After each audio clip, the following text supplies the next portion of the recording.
Hi everybody, welcome back to my channel on Feynman integration. Today we'll be evaluating this integral, the integral from 0 to pi of the natural log of 1 minus cosine x dx. First step, like always, create a function of t that closely resembles the original integral. In this case, we're just going to insert a t right there and call it a function of t, which of course it is. Then we note that if we evaluate this function at the point 0, we get 0. And if we evaluate the function at the point 1, we get I.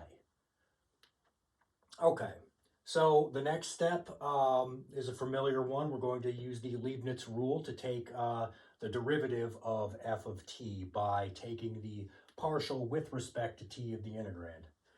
And that step is right here. And then we just do a little bit of manipulation.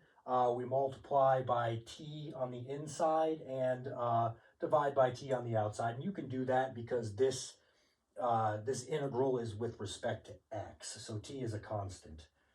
And then the next step, it's a little bit more, it's just some manipulation. All I'm doing is right here, I am putting in a 1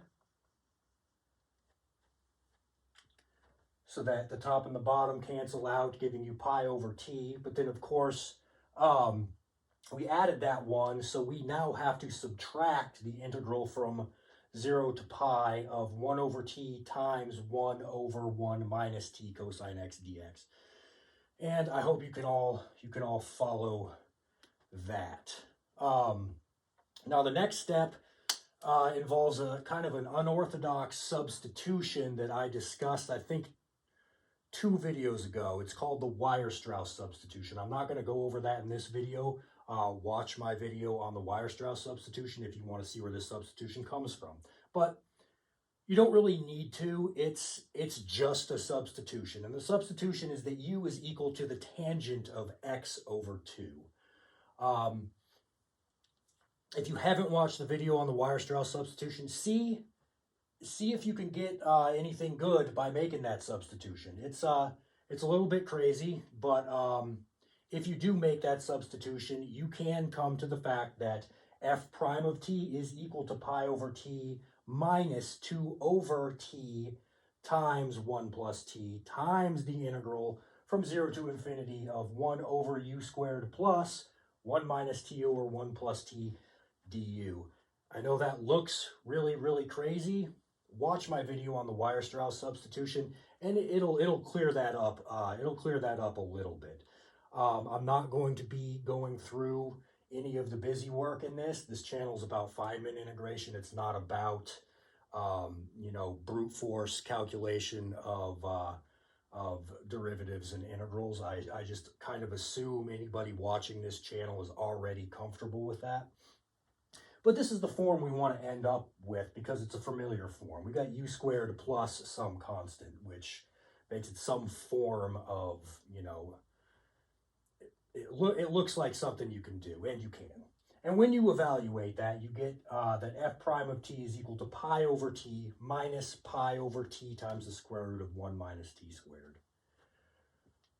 So, now we have our final expression for f prime of t that we're going to use.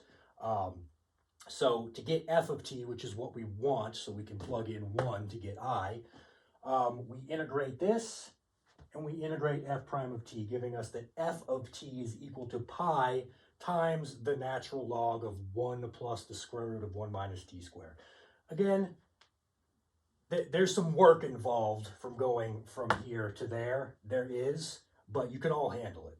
I know you can, or you can just trust me. And hopefully you're on this channel just for the Feynman integration aspect of it. But it might be good practice for some of you struggling with,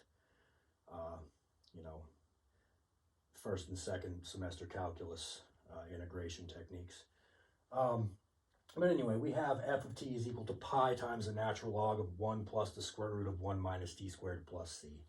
Plugging in our f of 0 is equal to 0 will give us that c is equal to negative pi times the natural log of 2. So if we put this c value right there and then evaluate that function at the point 1, we will get I. So doing that gives us that I is equal to pi times the natural log of 1 plus 0. In other words, the natural log of 1. So that's 0 plus c. C is, of course, negative pi times the natural log of 2, and that's our answer right there.